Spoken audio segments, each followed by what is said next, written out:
Cinema ആയുടെ theme അല്ലെങ്കിൽ സന്ദേശം സമരശക്തി കൊണ്ട് കോർപ്പറേറ്റുകളുടെ ഇതേപോലുള്ള അതിവേഗത്തെ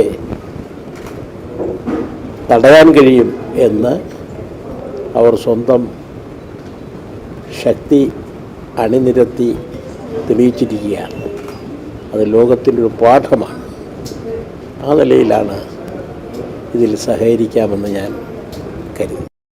കൂത്തുപറമ്പ് കേന്ദ്രമായി രൂപീകരിച്ച ദൃശ്യ ആർട്സിൻ്റെ ബാനറിലാണ് ക്യാമ്പസ് ഡയറി എന്ന സിനിമ നിർമ്മിച്ചത്.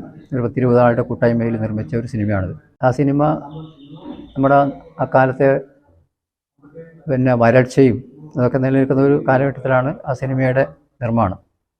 അപ്പം ജലചൂഷണം, കുത്തക കമ്പനികൾ ജലം ചൂഷണം ചെയ്ത് മറ്റുള്ളവർക്ക് വെള്ളം കിട്ടാത്ത അവസ്ഥയിൽ എത്തുകയും ആ കേന്ദ്രം അടിച്ചു പൊളിക്കുകയൊക്കെ ചെയ്യുന്നൊരു സന്ദർഭമുണ്ട്. അപ്പോൾ അതിൽ അവസാനം അവർ സമരം നടത്തുകയാണ്. ഈ ജലചൂഷണം നടത്തുന്ന ഒരു കമ്പനിക്ക് മുന്നിൽ സമരം നടത്തുന്നു. ഈ വിദ്യാർത്ഥികൾ ഉൾപ്പെടെ ഒരു ക്യാമ്പസ് ഉൾപ്പെടെ സമരം നടത്തുന്നു. ആ സമരത്തിലേക്കാണ് അവസാനമായിട്ട് VS എത്തുന്നത്. അഭിനേതാവായിട്ട് VS എത്തുന്നു.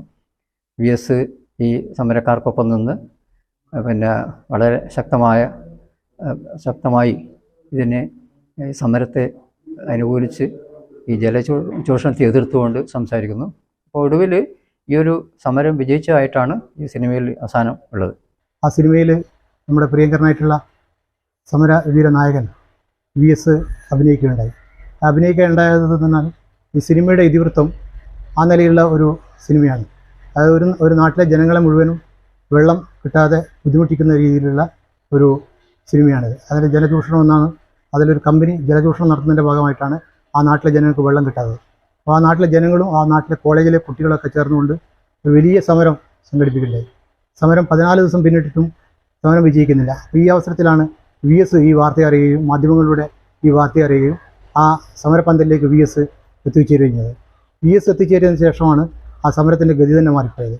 സമരം വിജയിക്കുകയും വളരെ നല്ല നിലയിൽ VS ഇടപെട്ടതിൻ്റെ ഭാഗമായിട്ട് ആ സമരം വിജയിക്കുകയും VS ആയി തന്നെയാണ് ഈ സിനിമയിൽ അഭിനയിച്ചിട്ടുള്ളത്.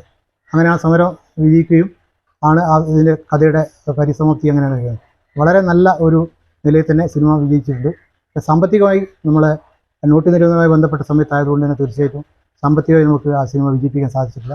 എന്നിരുന്നാലും VSൻ്റെ സാന്നിധ്യം, VS ആദ്യമായും അവസാനമായും അഭിനയിച്ച ഒരു സിനിമയാണിത്. അതിൽ നമുക്ക് ഏറ്റവും അഭിമാനമുണ്ട്. പ്രത്യേകിച്ച് VSനെ പോലുള്ളൊരു മനുഷ്യൻ, അദ്ദേഹത്തിൻ്റെ ആ ലാളിത്യം നമ്മൾ ആ സിനിമയുടെ ഉടനീളം നമ്മൾ അഭിനയിക്കുന്ന സമയത്തൊക്കെ വന്ന സമയത്ത് നമുക്ക് അനുഭവിച്ചറിയാൻ പറ്റിയിട്ടുണ്ട്. ഏറെ ദുഃഖത്തോടു കൂടിയാണെങ്കിൽ പോലും അദ്ദേഹത്തെ സ്മരിക്കാതിരിക്കാൻ കഴിയില്ല.